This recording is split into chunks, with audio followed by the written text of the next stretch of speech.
Bonjour à toutes et à tous, bienvenue sur KTV, Kwezi FM, le 106.9 pour un temps de parole un peu particulier aujourd'hui. Oui, on est en direct sur Kwezi FM et KTV, on va parler de cette plus que grogne sociale. Certains médias parlent de grogne sociale, d'autres parlent de alerte sociale, d'autres encore de révolution sociale. On a sur le plateau pour l'instant 3, mais bientôt 4. Il y a Elanzis qui devrait arriver dans les minutes qui viennent. On a Salim Naouda. Salim Naouda, bonjour. Bonjour Patrick. Vous êtes là pour représenter la CGTMA et l'intersyndicale évidemment. Elanzis, on va revenir avec lui dans quelques instants. On a également Rivo qui est avec nous, qui représente aujourd'hui le SNUPP. Bonjour Rivo. Bonjour. Et on a Balach évidemment pour représenter la CFDT. Balach, bonjour. Oui, bonjour Patrick. Messieurs, première question, est-ce que là, aujourd'hui, on est dans le cadre, est-ce qu'on a une représentation claire de l'intersyndicale? Salim Naouda. Bah oui, effectivement, comme vous le constatez, il y a une intersyndicale qui s'est constituée par rapport à la situation sociale de Mayotte. Donc aujourd'hui, effectivement, on peut parler d'une constitution et d'un renforcement de l'intersyndicale. Oui. Rivo, vous êtes dans l'intersyndicale? En tout cas, j'ai reçu le mandat de mon conseil syndical du SNUPP pour qu'on parte en grève après le 29 si rien n'est bon, en intersyndical ou non. Donc le mandat est très clair et je pense même que l'autre syndicat, l'autre composante de la FSU, le SNES, est aussi partant. Donc il s'agira seulement de clarifier les positions et agir en intersyndical. Ça veut dire quoi? Ça veut dire qu'il pourrait y avoir la FSU dans cette intersyndicale? Ayant été en contact avec le secrétaire général du SNES, il me semble qu'on peut y aller en... Donc ça veut dire qu'il y a également, il y aurait dans ce cas-là, si ça devait se confirmer, le premier degré et le second degré. C'est bien ça? En tout cas, la FSU. Il pourrait y avoir la FSU.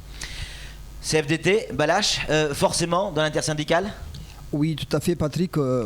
Vu la situation que Mayotte traverse au jour d'aujourd'hui, je ne peux pas me désolidariser avec mes camarades.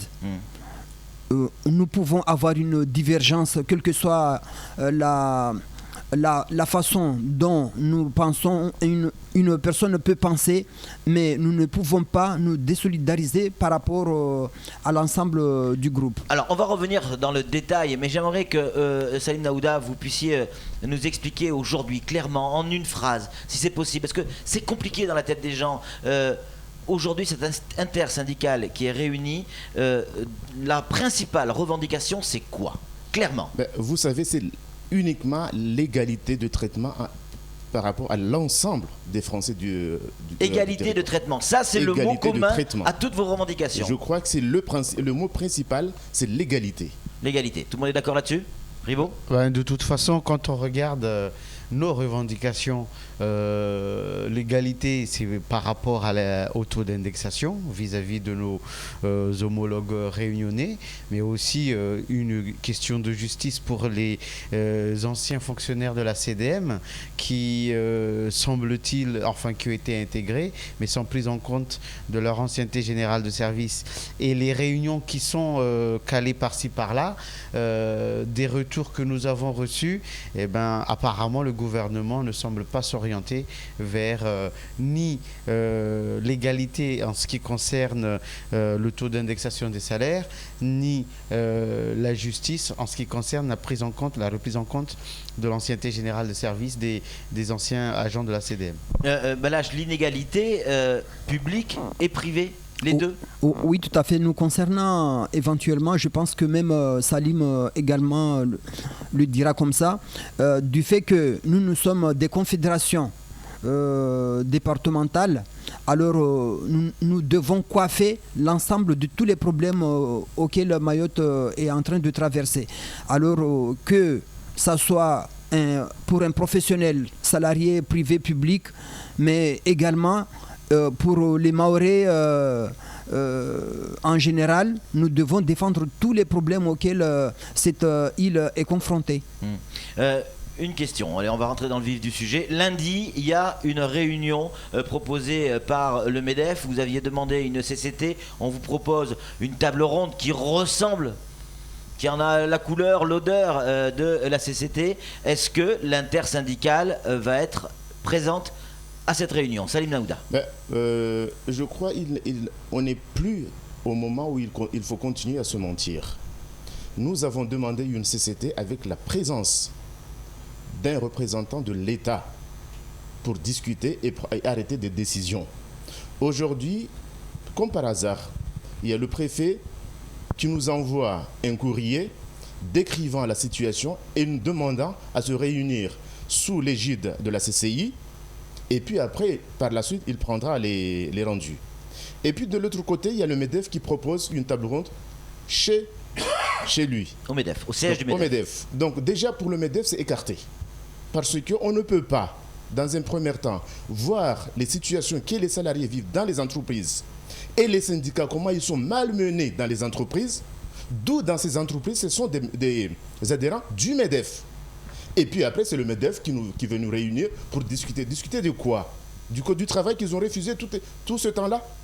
Et puis aujourd'hui, s'il y a quelque chose à faire, il faut qu'on continue. Si le préfet propose un travail qu'il faut travailler avant la CCT. Mais il faut qu'on réfléchisse et voir comment ce travail doit se concevoir. Mais on ne peut pas se lancer dans les bureaux du MEDEF, aller prendre un café, qu'on soit affiché qu'on était à côté du MEDEF, qu'on s'est mis d'accord avec le MEDEF, alors que dans le fond, c'est le MEDEF qui passe derrière, voir le gouvernement et arrêter toute évolution du statut des salariés de Mayotte. On a Elanzis qui vient de nous rejoindre. On est en direct, hein, vous pouvez rentrer, Elanzis, prenez votre place. On sait que c'est les bouchons, il n'y a pas de problème. On ne pourra en aucun moment accepter une invitation du MEDEF. Ouais, on a bien compris. À l'heure actuelle. Ouais.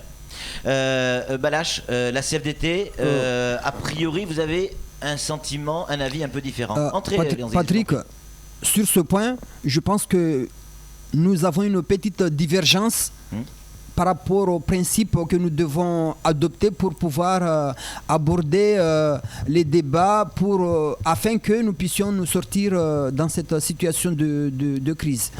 Pour quelle raison? Parce que nous savons que nous avons des partenaires, des différents partenaires qui sont sur l'île, que ce soit du côté de l'administration, que ce soit du côté des politiques, que ce soit du côté du patronat et nous, partenaires sociaux. Et à partir du moment que nous sommes en crise, je considère qu'il ne faudrait pas rejeter l'opportunité qui était tendue pour pouvoir discuter ou essayer de trouver une solution à n'importe quel problème. Mais ce n'est pas seulement avec une seule personne que nous pourrons discuter et et prendre une décision pour sortir Mayotte de la crise. Et donc je vais dire à cette réunion. Oui, moi je serai présent sur cette réunion. Je vais dire ou rappeler au titre de la CFDT ou au titre de l'intersyndicale. Moi, je fais partie de l'intersyndicale. Oui. Là-dessus, si je vais là-bas, c'est au nom de j'y vais au nom de l'intersyndicale. Oui. Alors, je vais rappeler quelque chose que Salim vient de dire, comme quoi qu'il y a des mensonges que les gens font à chaque fois, et puis après, du jour au lendemain, ils viennent nous raconter encore autre chose pour nous faire croire que ils vont faire quelque chose de bien pour une fois. Alors, il y a un proverbe maoré qui dit que les mensonges des menteurs ne tardent pas à se révéler.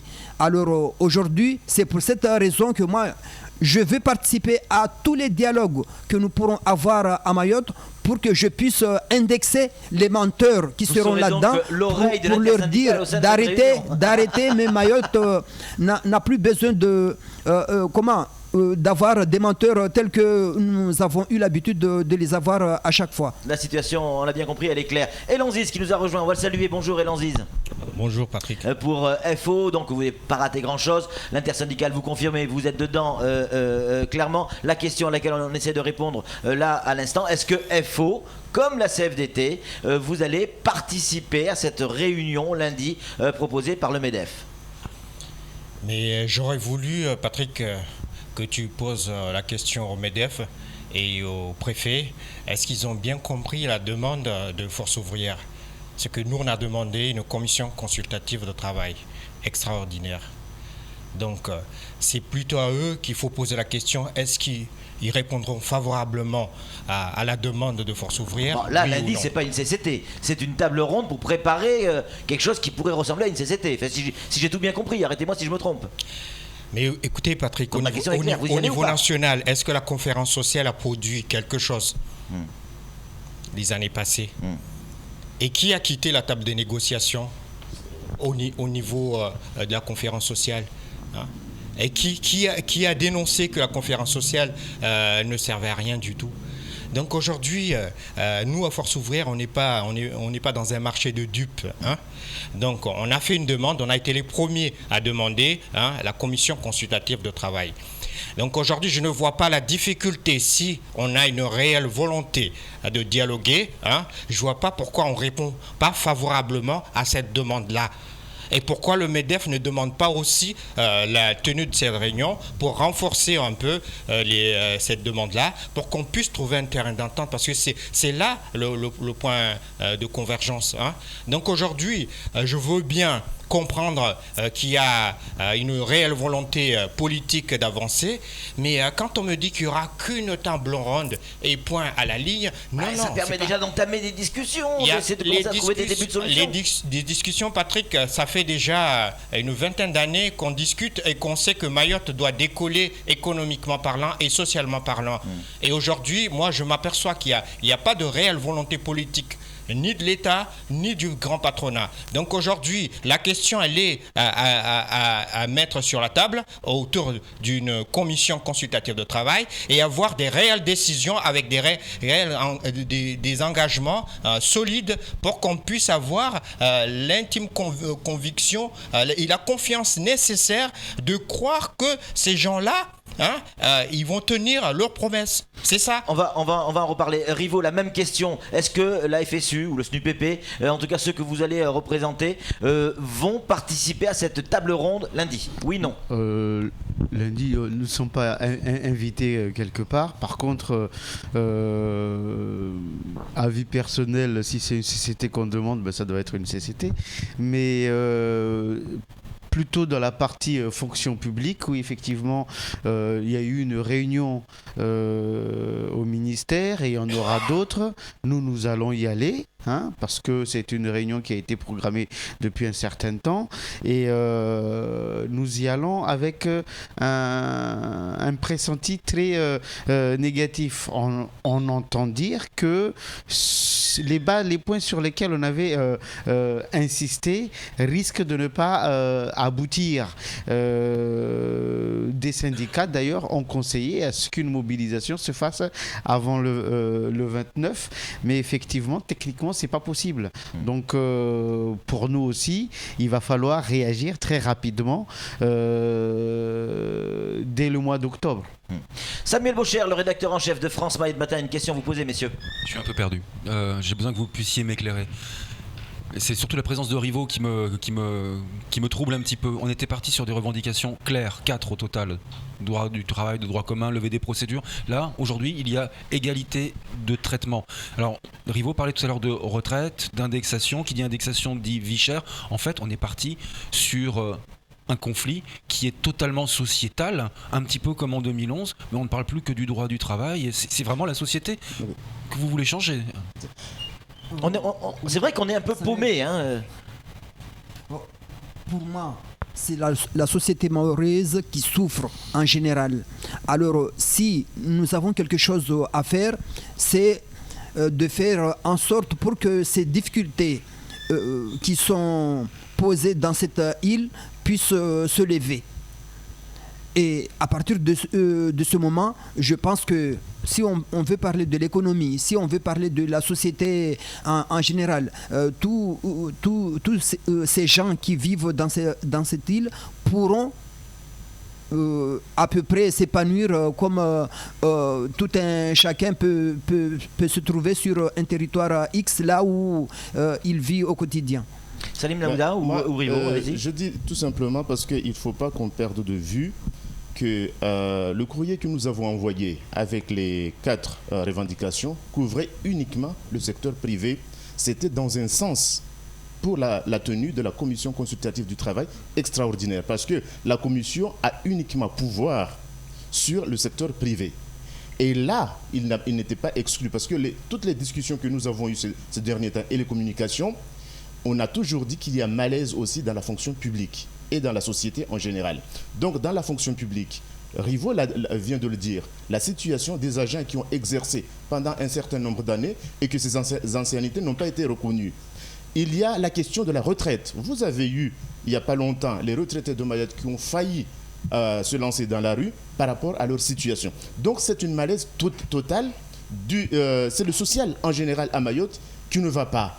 Sans compter ceux qui perçoivent les aides de la CAF ou de la sécurité sociale en général. Donc tout ça, ça ne suffit pas. Et les pressions mises sur la population de Mayotte aujourd'hui, il faut tous les devoirs qui sont mis en place à Mayotte, la population n'arrive plus à suivre avec des droits qui manquent. Donc c'est l'ensemble de ces droits-là qui sont demandés et les justices qui sont demandées. Rivo, je tiens quand même à souligner la difficulté que nous avons par rapport à tout ceci. Ça fait quand même plus de 10 ans que nous sommes en lutte pour réclamer l'égalité de traitement. Aujourd'hui, quand Samuel Baucher dit qu'il est perdu quelque part, non, il n'est pas perdu. Les revendications, ce sont la retranscription de ce souhait d'égalité. Quand on demande un taux d'indexation calqué sur le même taux de la Réunion, c'est ça. Quand les collègues, les salariés du privé réclament le même code du travail que les autres, ben c'est ça la traduction du thème égalité de traitement. Donc je ne vois pas pourquoi on pourrait être perdu par cela. À chaque organisation de voir comment il peut traduire concrètement la notion de l'égalité de traitement. Ben nous, on a ça. Peut-être qu'il y en a d'autres. Parce que quand j'entends les collègues, les agents de Orange se battre pour une prime vie chère, eh ben c'est l'égalité de traitement parce que les agents de Orange à La Réunion, ils y sont. Vous comprenez? Donc je ne vois pas où est-ce que ça peut déranger. Donc, Ce sont ceux qui ne comprennent pas l'égalité de traitement qui peut-être ont des difficultés par rapport à nos revendications. Je voulais que les choses soient très claires par rapport à la demande de CCT et les 4 revendications initiales qui ne concernaient que le privé et vous faites partie du public. Mais c'est à ce niveau-là, que les syndicats peut-être pourront aborder la question. C'est ça qui est important, le code. Rivo, c'est qu'on était parti sur un code du travail, des levées de procédures. Là, on est vraiment sur un mouvement de grève générale qui serait véritablement sociétal. C'est différent, c'est limite comme si vous combattiez Mayotte 2025. Non. Déjà, on n'a jamais été rédacteur de Mayotte 2025, donc on ne peut pas le combattre comme il y a eu le pacte avant, qu'on n'a jamais été associé, qu'on n'a jamais été rédacteur. Donc la seule chose qu'on dit, effectivement, il y a des choses qui se disent, mais qui ne se concrétisent pas. Donc on a tant de fois participé à des tables rondes et à des ateliers, depuis la grève contre la vie chère qu'il y a eu aux Antilles. On a eu des ateliers ici à Mayotte qui ont produit des propositions. Où sont parties ces propositions? Dans les tiroirs. Il y a eu d'autres ateliers qui ont été constitués à Mayotte et les productions, qu'est-ce qu'on en a fait? Et là, on vient de reproduire Mayotte 2025. Tout ce qui a été écrit, ça c'est un engagement politique. Nous, ce que nous voulons, c'est l'égalité sociale. On a bien compris. Il nous reste 3 minutes. Je voudrais vraiment que vous me répondiez clairement là-dessus. On a tous en tête, pardon, mais c'est là une réalité, le syndrome, les images, ce qui s'est passé en 2011 et les conséquences économiques pour notre société. Aujourd'hui, vous réunissez un intersyndical, vous faites plus ou moins allusion à 2011, à ces mouvements. Forcément, ça perturbe. Qu'est-ce qu'il peut faire aujourd'hui? Personne ne veut revivre 2011, hein, personne. Qu'est-ce qu'on peut faire aujourd'hui pour éviter de se retrouver dans 15 jours, 3 semaines, 1 mois, dans une situation comparable à celle de 2011? Est-ce qu'on peut encore enrayer le système? Oui, non. Salim. Vous savez, on peut le rayer. Tout simplement avec des bonnes volontés de faire avancer les choses. Par exemple, quoi concrètement? Là, si le préfet vous entend, si on vous entend, le président du MEDEF, il faut dites pas ce que vous voulez pour que ça s'arrête. Il ne faut pas imposer, il faut discuter et avancer. Il y a une proposition lundi pour discuter. Non. Ça fait combien de temps qu'on a demandé ça? Et en discutant avec le MEDEF, qu'est-ce qu'on aura comme résultat au bout? Ce n'est pas le MEDEF qui décide l'extension des codes du travail. C'est le gouvernement qui doit décider. Ici, on a un représentant du gouvernement, c'est le préfet. On a un représentant de l'État aussi qui est le préfet. Donc c'est avec ces services qu'on doit travailler pour voir comment on peut faire évoluer réellement la situation à Mayotte. Mais ce n'est pas avec le MEDEF. Et Léon Ziz, on a le sentiment, peut-être que je me trompe, ça va certainement vous énerver ce que je vous dis, mais c'est tant pis. Pas avec le MEDEF uniquement. Oui, j'ai bien compris. On a le sentiment que vous voulez y aller à cette grève, coûte que coûte, et peu importe les négos, il faut qu'on y aille. Peut-être qu'on se trompe, mais on a ce sentiment-là. Il y a bien des solutions pour ne pas y aller.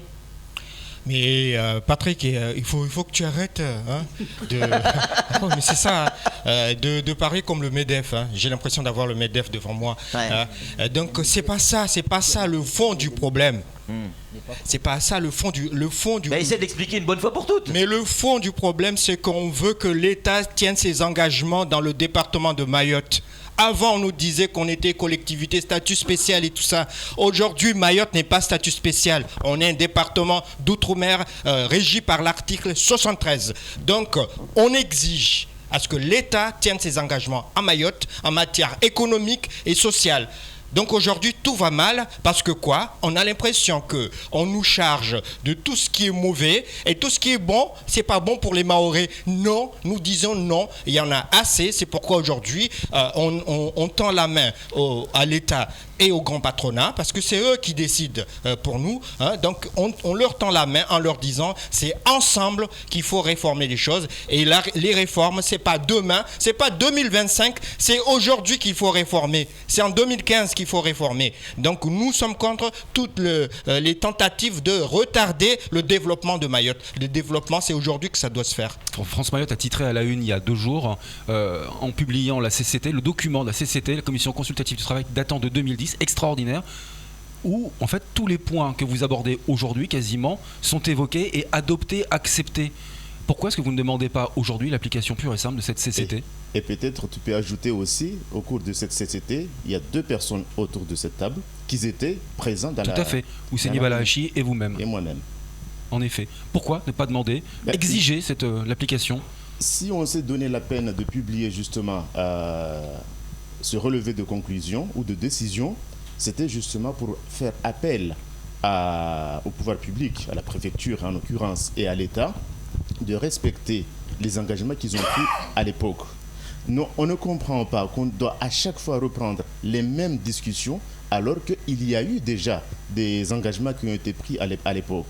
Même un calendrier qui était fixé pour une convergence du Code du travail en 2011, en avril 2011. Et en même temps, même l'histoire qu'on a évoquée des fonctionnaires était aussi évoquée dans ce document. Donc aujourd'hui, effectivement, on remarque tout simplement que depuis l'ancien gouvernement de Sarkozy et les 2 nouveaux gouvernements qui se sont succédés, il n'y a pas une volonté d'une application d'une égalité réelle pour la population de Mayotte. Valache. Oui, Patrick, moi par rapport à cette situation, je demande à monsieur le préfet de prendre au sérieux les partenaires sociaux que nous sommes. Vous avez le sentiment de ne pas être pris au sérieux? Oui, tout à fait. Parce que la preuve en est que lui, il cherche à fuir certaines de ses responsabilités. Parce qu'il ne devrait pas rejeter une demande qui a été lancée par les partenaires sociaux, lui demandant de mettre en place un CCT.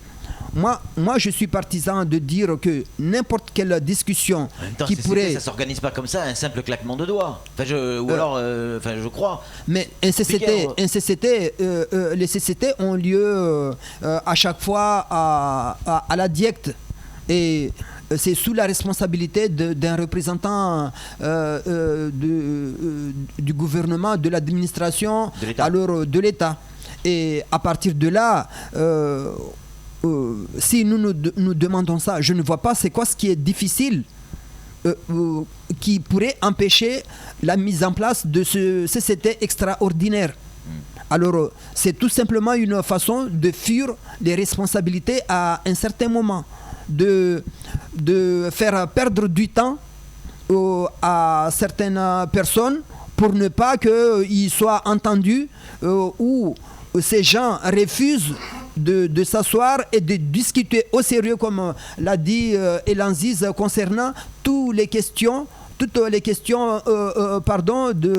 concernant les problématiques de Mayotte. Alors, moi, j'interpelle les politiques, nos parlementaires, pour demander aux représentants de l'administration qui sont à Mayotte d'avoir du respect aux partenaires sociaux, de demander au patronat d'avoir du respect aux partenaires sociaux. Parce que les mensonges, on en a marre, on en a assez. Rivaux. Je trouve quand même surprenant face à si effectivement ils se disent que c'est sérieux la situation. Je parle bien des autorités. Moi j'ai le sentiment qu'ils ont pris au sérieux l'enjeu en tout cas. La traduction de tout ceci alors à partir de ce moment-là, c'est réunir que le représentant de l'État, ils réunissent très rapidement les personnes qui revendiquent et qu'ils traitent rapidement cette affaire. Mais pourquoi passer par attendre d'abord que le syndicat des patrons ou les autres, c'est à mon sens une stratégie pour faire perdre le temps aux syndicats et aboutir à quelque chose qui ne sera pas respecté. Donc il va falloir traiter ce truc-là entre hommes, mais pas en attendant que les autres se fatiguent pour ensuite lâcher des... Ça veut dire quoi, Pierre, que vous voulez rencontrer le préfet? Non, c'est ça que ça veut dire ou pas? Ça veut dire que ce sont ceux qui sont aujourd'hui responsables, qui doivent prendre leurs responsabilités. Je pense que les organisations syndicales ont déjà transmis leurs demandes, leurs revendications, et qu'après, à eux de savoir comment ils vont répondre cela. Et s'il s'agit d'une réunion CCT, je ne vois pas où est la difficulté. S'il s'agit de répondre à telle ou telle demande, je ne vois pas où est la difficulté, d'autant plus qu'il y a eu déjà des engagements. Vous comprenez? Donc, franchement, vous dites que c'est comme si les syndicats veulent aller coûte que coûte en grève. Non, c'est que eux, les syndicats, on leur demande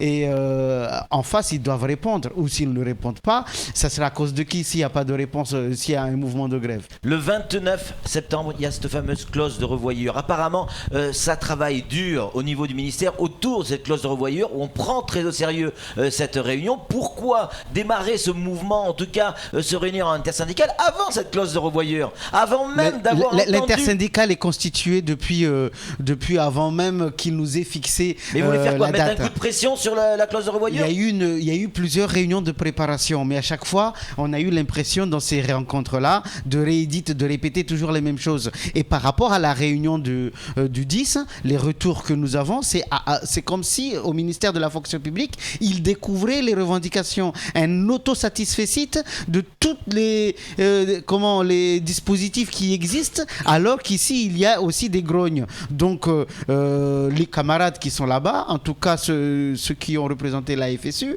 ils sont très pessimistes quant à l'aboutissement des points qui nous paraissent très importants. Sur cette clause de revoyure. Pour réagir par rapport à cette clause de revoyure, je me rappelle en juin 2013, lors de la réunion, on nous avait dit qu'on ne pouvait pas évaluer le vrai coût de la vie à Mayotte parce qu'il n'y avait pas de données fiables. On nous avait dit qu'il y aura une clause de revoyure en 2015, comme ça ils auraient tous les éléments pour évaluer. Aujourd'hui, on nous dit la même chose. Nous n'avons pas encore des éléments fiables. Mais qu'est-ce qui a été fait pendant toute cette période-là? Donc, comme on le dit, c'est une foutage de gueule. Samuel, une réaction? Oui, moi je recentre sur le MEDEF et plutôt vers le privé. Pardon, Rivaux. Mais le MEDEF a lancé une consultation interne avec ses adhérents, donc les chefs d'entreprise, pour savoir si, très clairement, oui ou non il faut appliquer le code du travail de droit commun. Ils veulent la réponse pour lundi lors de la réunion à laquelle vous allez assister. Balachi, est-ce que vous trouvez que c'est une avancée du MEDEF, c'est quelque chose de positif, ou vous prenez ça pour du vent? Mais écoutez, je l'ai déjà dit, on est dans un contexte, il faut placer tout ça dans le contexte. Hein. Aujourd'hui, on est dans un contexte de guerre des classes. C'est ça ce qu'il faut le dire aujourd'hui. On est dans ce contexte-là. Chaque classe essaye d'asséner le plus de coups à l'autre. Donc c'est à ce rythme-là que nous, on s'est constitué un intersyndical pour riposter.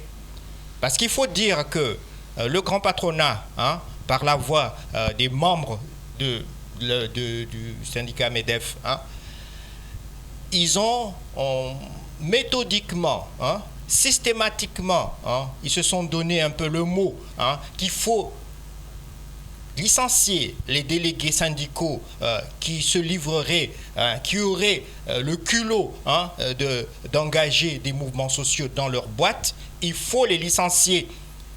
Donc à ce rythme-là, nous, on ne pouvait pas attendre que des réflexions, je ne sais pas quoi.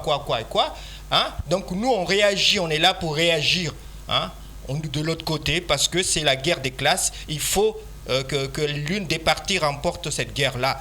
Et donc nous, on veut remporter cette guerre-là. Mais de notre côté, on veut tendre la main au MEDEF et aux autres organisations syndicales du patronat, leur dire que ce n'est pas avec cette guerre de classe qu'on fera développer le département. Hein. C'est en étant ensemble autour d'un dialogue social constructif et pérenne, c'est là qu'on trouvera le bon développement de Mayotte. Donc aujourd'hui, je pense que ce contexte-là, il va falloir le supprimer, il va falloir l'anéantir, hein, et trouver un point de convergence qui, à mon sens, sera le CCT. Et, messieurs, vous parlez de guerre. Vous parlez de guerre de classe. Vous vous positionnez dans quelle, dans quelle classe? Parce que les rémunérations des uns des autres, c'est un secret de classe ouvrière. Vous êtes tous quand même très très bien payés pour des ouvriers. Mais vous pourriez être dans la classe du MEDEF. Hein. Écoutez Patrick, quand je dis la guerre des classes, d'un côté il y a ceux qui détiennent le capital, hein, et qui peuvent à tout moment, moi je peux à tout moment être licencié, Salim aussi, on est tous des salariés, on n'a pas le capital. Donc la guerre des classes, c'est entre ceux qui détiennent le capital et ceux qui sont au service de ces gens-là. Ça n'a rien à voir avec le pouvoir d'achat. Ça n'a rien à voir avec le pouvoir d'achat. Tout ça, ça a un lien. Ouais. Ça a un lien parce que le pouvoir d'achat, c'est eux qui fixent les prix. C'est eux qui peuvent faire qu'aujourd'hui, on peut avoir un pouvoir d'achat ou ne pas l'avoir. Je peux dire aussi il y a une malhonnêteté intellectuelle dans la démarche qui est engagée par le MEDEF sur la réunion du lundi qu'on a tout le temps parlé. Parce que déjà, je l'ai dit dans d'autres ondes, qu'on ne comprendrait pas que le MEDEF il nous appelle dans une réunion alors que ses composants refusent les syndicats dans leurs entreprises. En l'occurrence, on peut prendre l'exemple de la SMCI qui a refusé qu'il y ait un syndicat présent pendant la grève qu'on a eue dans l'entreprise.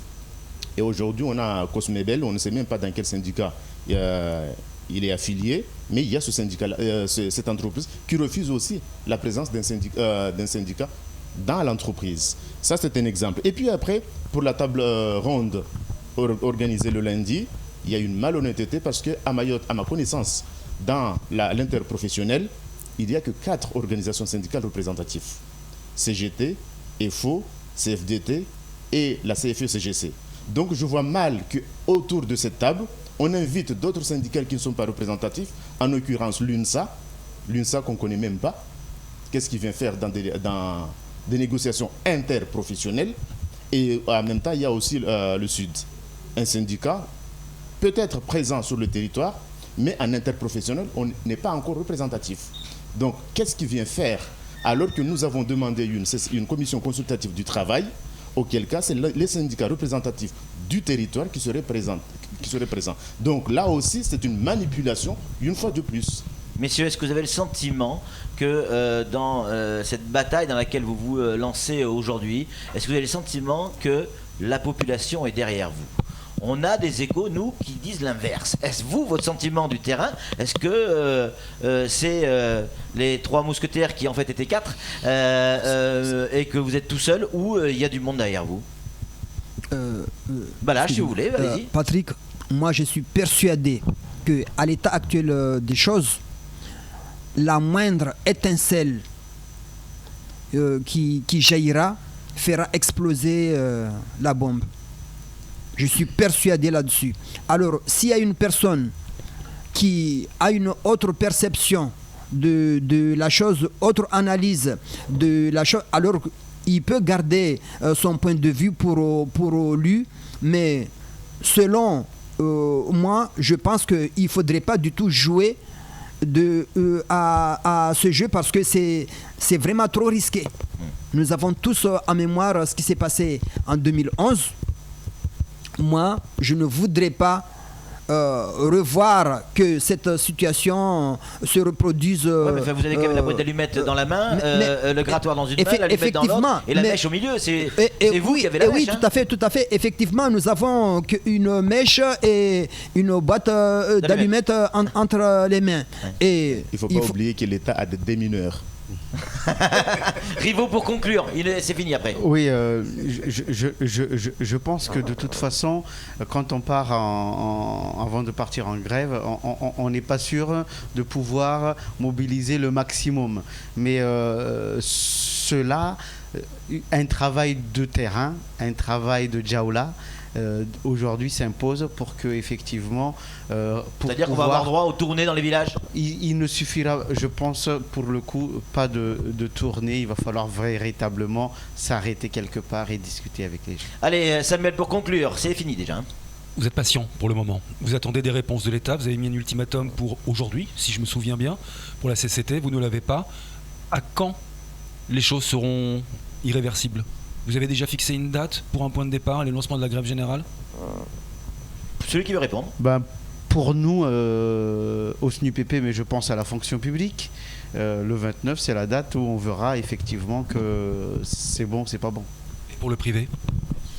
Pour le privé, nous avons demandé une commission consultative du travail. Si l'État ne bouge pas, et en même temps, le malaise social total qu'il y a dans l'île, s'il n'y a pas de réponse rapide, effectivement, on se donne d'ici la fin du mois. Et là, effectivement, il y aura une réaction des syndicats. Messieurs, merci pour vos explications. On a essayé avec ce temps de parole de réunir l'intersyndicale au complet pour les entendre et essayer de comprendre effectivement là où les revendications. On a essayé d'apporter des éclaircissements sur certains points. J'espère qu'on y est parvenu. Allez, c'est tout pour ce temps de parole. Merci messieurs d'être venus. Merci Samuel. Tout de suite, la suite de nos programmes.